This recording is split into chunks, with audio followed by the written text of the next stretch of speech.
interesting. One of the issues with games for kids is in marketing them. There's an additional level of complexity and concern because obviously in a lot of cases it's the parents that are acquiring the games for the kids, usually the parents are overseeing what the kids are consuming in the game. So not only do you have to kind of design with the parents in mind for the generational play, but when you talk about the game, when you market the game, when you present the game, you have to think about the parents. What are the issues that are important, the do's or don'ts of educational game marketing in children's games?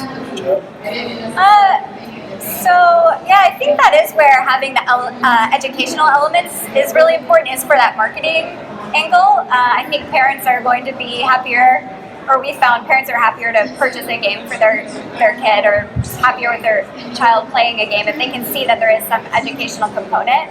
But at the same time, you have that tension because a child isn't necessarily isn't going to want to play an educational game if you've made it too much explicitly educational. Right. So it's a tension that I think there's still some room to figure it out, and that's really the sweet spot we're trying to figure out at our company.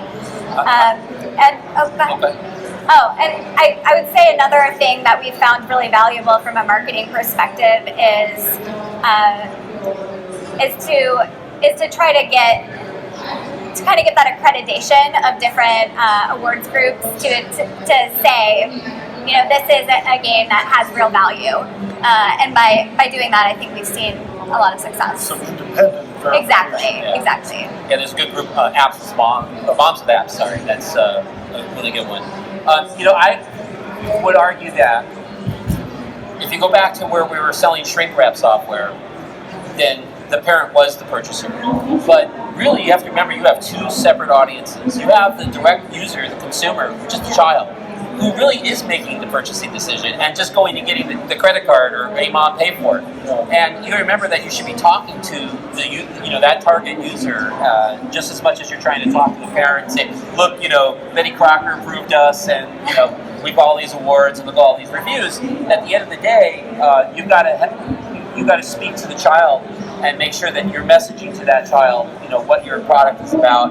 And, you've got to balance the language differently. And in fact, even write differently, write not as an adult, but write as, talk to me like I'm 5. You need to remember that these are young children who may not be able to understand these long, big words that are more than 5 letters long. So, that's I think a common mistake is a lot of app companies forget that, and they're always talking to the parent all the time, and I think that's a mistake.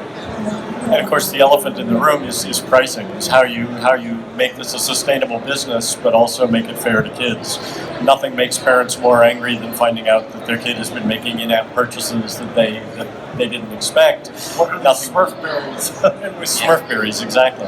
Although, I'll qualify that by saying if a parent feels that it's a lasting purchase, if it's buying more books in an ebook library, if it's buying new levels in a game that they like for their kid, not something consumable like a Smurfberry, then they're more willing to accept it. But right now the industry is just struggling to find a sustainable way of, especially with so much in the App Store now, to get discovered and be sustainably priced or modeled. This is really tough.